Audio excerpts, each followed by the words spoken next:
Hi friends, good evening. இந்த வீடியோவில் என்னோட ஒரு சில தாட்ஸை எதை பற்றி ஷேர் பண்ண போனோம்னா, career and comfort zone. Comfort zone அப்படிங்கிற ஒரு வார்த்தை ஆங்கிலத்தில் இருக்குங்க. எந்த விஷயம் நம்ம பழக்கப்பட்டு விட்டோமோ அந்த விஷயம் நமக்கு ஈஸியாக இருக்கும். அதை தாண்டி நம்ம எக்ஸ்ட்ராவாக செய்கிறதுக்கு ரொம்ப தயக்கப்படுவோம். என்னென்னா, டெய்லி செஞ்சுக்கிட்டு இருக்கிற ஒரு விஷயம் அது நமக்கு பழகிடுச்சு, புதுசாக நம்ம கற்றுக்க வேண்டிய அவசியம் இல்லை. அதையே செஞ்சுக்கிட்டு இருந்தால் எக்ஸ்ட்ரா முயற்சி தேவையில்லை, அதற்கான பலனும் வந்துக்கிட்டே இருக்கும். அதுதான் கம்ஃபர்ட் ஜோன். எப்போ நம்ம வெற்றி சாத்தியப்படும்னா, நம்ம கரியரில், நம்ம வாழ்க்கையில் எந்த விஷயத்துலையுமே வெற்றி எப்பொழுது சாத்தியப்படும்னா, நம்ம அந்த கம்ஃபர்ட் ஜோன்லேருந்து வெளியில் புதிய விஷயங்களை கற்றுக்கொள்கிறப்போ, புதிய விஷயங்கள் எக்ஸ்போஸ் ஆகுறப்போ, புதிய விஷயங்கள் அதிகமாக நம்ம கற்றுக்கிறது எப்போ சாத்தியம்னா, நம்ம அந்த புதிய விஷயங்களுக்கு எக்ஸ்போஸ் ஆகணும். உதாரணத்துக்கு, நம்ம ஒரு கம்பெனியில் ஆஃபீஸ் பாயாக ஜாயின் பண்ணுறோம், இல்லை கிளர்க்காக ஜாயின் பண்ணுறோம். ஓகேங்களா? ஏதோ ஒரு ரெக்கமெண்டேஷன் மூலமாக நம்மளை இன்னொருத்தவங்க ரெஃபர் பண்ணாங்க, இங்கே ஜாயின் பண்ணிட்டோம் ஆஃபீஸ் பாயாக, இல்லை கிளர்க்காக, ஜூனியர் கிளர்க்காக. அந்த கம்பெனியில் காலகாலத்துக்கும் ஆஃபீஸ் பாயாகவே இருந்து ரிட்டையர் ஆகுறது இந்த கம்ஃபர்ட் ஜோனோட ஒரு உதாரணம். ஆஃபீஸ் பாய் ஒர்க் என்ன, ஆஃபீஸில் உள்ள தேவையான அந்த எராண்ட் ஒர்க்ஸ், ஓகேங்களா, அசிஸ்டன்ஸ், இந்த மாதிரியான சாதாரண ஒரு மீனியல் ஜாப், ஆக்சுவலாக ஈஸியான ஜாப். மாதம் மாதம் சம்பளம் வந்துட்டுருக்கோம், எக்ஸ்ட்ரா கற்றுக்காட்டி அப்படியே இருந்துடலாம் காலகாலத்துக்கும். இது கம்ஃபர்ட் ஜோனுக்கு உதாரணம். அதே ஆஃபீஸ் பாய், அவர் படிக்கலை, உதாரணத்துக்கு அவருக்கு சாதாரண பள்ளி படிப்பு, துவக்கப்பள்ளி படிப்போடு முடிச்சுட்டு ஆஃபீஸ் பாய் ஒர்க்குக்கு வர்றாரு. அப்படியே ஜாயின் பண்ண பிறகு அவர் என்ன பண்ணுறாரு, கொஞ்சம் கொஞ்சமாக அவருக்கு லைட்டாக இங்கிலீஷும் தெரியுது, இங்கிலீஷும் கொஞ்சம் வேகமாக ஃப்ளூயண்ட்டாக பேச கற்றுக்கிறாரு. கம்ப்யூட்டரும் கொஞ்சம் கொஞ்சமாக அந்த எம்எஸ் ஆஃபீஸ், இந்த வேர்டு, எக்ஸல்லாம் கற்றுக்கிறாரு. அதுக்கப்புறம் அந்த துவக்கப்பள்ளியை 10வது எப்படியோ முடிக்க ட்ரை பண்ணி 10வது முடிச்சிடுறாரு. அப்புறம் 12வதும் ஏதோ ஒரு வழியாக அந்த ஒரு டிஸ்டன்ஸில் ஏதோ முடிக்க முடிகிற அந்த சாத்தியக்கூறுகளில் முடிச்சிடுறாரு. அதுக்கப்புறம் ஒரு டிகிரியும் படிச்சிடுறாரு டிஸ்டன்ஸ் எஜுகேஷனில், தொலைதூர கல்வி இயக்கம் மூலமாக. அப்போது அது முடிச்சிடுறதுனால அவருக்கு அந்த ஸ்கில்ஸ், அந்த ஆங்கில மொழியை டெவலப் பண்ணுங்கிற அந்த தாகம் இருக்குது, அதுக்கான முயற்சிகள் இருக்குது, நல்லாவும் வருது. கம்ப்யூட்டரும் அதே மாதிரி தான், நல்லாவும் வருது. அப்போது கொஞ்சம் கொஞ்சமாக அவருடைய பேஷன், ஒர்க், அந்த ஒர்க்கில் உள்ள அந்த பேஷனை பார்த்து நல்லா ஒர்க் பண்ணுறாரு. ஒரு சின்ன சின்ன அசைன்மெண்ட் கொடுக்குறாங்க ஆஃபீஸில், ஆஃபீஸ் பாயாக இருக்கிறப்போ. அப்போ அது சிறப்பாக பண்ணுறாரு. ஆக்சுவலாக அவருக்கு உடனே ப்ரமோஷன் கொடுக்குறாங்க. ஆஃபீஸ் பாயிலேருந்து உதாரணத்துக்கு கிளர்க்காக ப்ரமோஷன் கொடுக்குறாங்க. அவர் இன்னும் நல்லா கற்றுக்கிட்டு டிகிரியை முடிக்கிறாரு.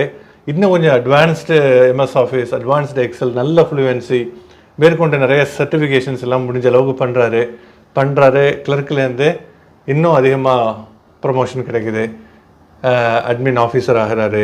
அப்படியே போய் நல்லபடியாக அட்மின் சூப்பர்வைசர் ஆகிடுறாரு. அந்த கம்பெனிலேயே அவருக்கு மிகப்பெரிய வளர்ச்சி. அவர் ஆஃபீஸ் பாய் ஜாயின் பண்ணுறவர் ரிட்டையர் ஆகிறப்போ அட்மின் மேனேஜராக ரிட்டையர் ஆகுறாரு. அந்த உதாரணத்துக்கு அந்த ஒரு குறிப்பிட்ட காலகட்டத்தில் 20 வருஷத்துலேருந்து 30 வருஷமோ 40 வருஷமோ எத்தனை வருஷம் இருக்காரோ அந்த கட்டத்தில் அவருக்கு மிகப்பெரிய வளர்ச்சி அந்த கம்பெனியில்.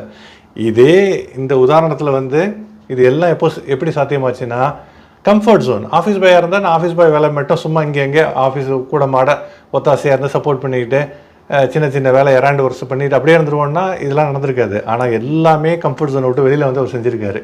அவருக்கு அந்த பேஷன் இருக்குது, அந்த உற்சாகம் இருந்திருக்கு, புதுசாக கற்றுக்கிறதுல ஆர்வம் இருந்திருக்கு, கல்வியை முடிக்கிறதுல ஆர்வம் இருந்திருக்கு, கல்வியை தகுதியை அதிகப்படுத்துக்கிற ஆர்வம் இருந்திருக்கு. அவரை அது உயரங்களுக்கு கொண்டு சென்றது.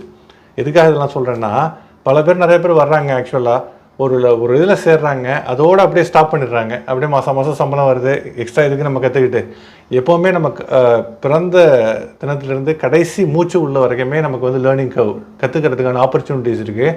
நம்ம கடைசி மூச்சு உள்ள வரைக்கும், அது நீங்கள் 100 வயசாக இறந்தாலும் சரி தான், 60 வயசாக இறந்தாலும் சரி தான், 120 வயசாக இறந்தாலும் சரி தான், ஜாப்பனீஸ் மாதிரி கடைசி மூச்சு உள்ள வரைக்கும் ஏதாவது ஒன்று நம்ம கற்றுக்கிட்டு தான் இருக்கும். கடைசி மூச்சு உள்ள வரைக்கும் நம்ம ஸ்டூடெண்ட்ஸ் தான், கற்றுக்க தான் செய்யணும். கற்றது கைமண் அளவு, கல்லாதது உலக அளவுங்கிறது கடைசி மூச்சு உள்ள வரைக்கும் இந்த முதுமொழி பொருந்தும்.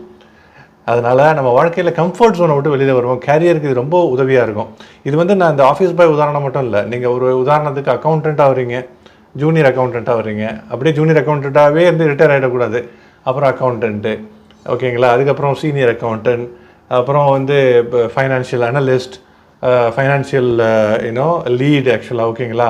அப்புறம் சூப்பர்வைசர், அப்புறம் டெப்யூட்டி மேனேஜர், அதே மாதிரி ஹெச்ஆரில் இருந்தாலும் சரி, ஹெச்ஆர் அசிஸ்டண்ட்டில் ஜாயின் பண்ணுறீங்க, HR officer, HR supervisor, specialist, manager, அது மாதிரி இல்லை, ஈவன் இன்ஜினியரில் ஜாயின் பண்ணுறீங்க, ஜூனியர், சீனியர், லீட், ஓகேங்களா, அதுக்கப்புறம் டீம் லீட், மேனேஜர். எப்போவுமே நம்ம எப்போ கற்றுக்கிற தாகம், நம்ம கல்வி தகுதி அதிகரிக்கிறதுல சர்டிஃபிகேஷன்ஸ் சம்மந்தப்பட்ட துறையில் நம்ம எந்த வேலையில் செய்கிறோமோ அது சம்மந்தப்பட்ட துறைகளில் சர்டிஃபிகேஷன் அதிகப்படுத்துவதில் உள்ள அந்த தாகம், அதிகமான வேலை எக்ஸ்ட்ராவாக நம்ம கற்றுக்கிறத மட்டும் நிறுத்தாமல் இன்னும் அதிகமாக கற்றுக்கிட்டு மேற்கொண்டு என்ன செய்யலாம், புதுசாக கற்றுக்கிட்டு அதை நம்ம எப்படி திறம்பட செய்யலாம், அந்த மாதிரி இருக்கிறப்போ அடுத்தடுத்த லெவலில் உள்ள வேலையை இப்போவே கற்றுக்கிட்டு செய்கிறப்போ அந்த லெவலுக்கு நம்ம எல்லாருமே தயாராகிடுறோம். இந்த கம்ஃபர்ட் ஜோனை விட்டு வெளியில் கேரியரில் நம்ம சிறப்பாக இருக்கணும்னா அந்த கம்ஃபர்ட் ஜோனை விட்டு வெளியில் வர்றது தான் மிக முக்கியமான, அதே சமயத்தில் கஷ்டமாக தென்படக்கூடிய விஷயம். கஷ்டமாக தான் தென்படும், கஷ்டமாக தான் இருக்கும், ஃபீல் ஆகும். ஆனால் கம்ஃபர்ட் ஜோனை விட்டு ஒன்ஸ் நீங்கள் வெளியில் வந்துட்டீங்கன்னா அந்த ஃப்ளோ உங்களை வெளியில் கொண்டு போயிடும். அதே மாதிரி உங்களுடைய இருந்த லெவல்லேருந்து பெரிய ஹை லெவலுக்கு கொண்டு போயிடும். மிக்க நன்றி பார்த்தமைக்கு. உங்கள் அனைவருடைய வேலைகளிலும் சிறந்த அபிவிருத்தியை நீங்கள் அடைவதற்கு, உயரங்களை உச்சம் தொடுவதற்கு எனது மனமார்ந்த வாழ்த்துக்கள். மிக்க நன்றி பார்த்தமைக்கு. Have a fantastic evening ahead. Peace.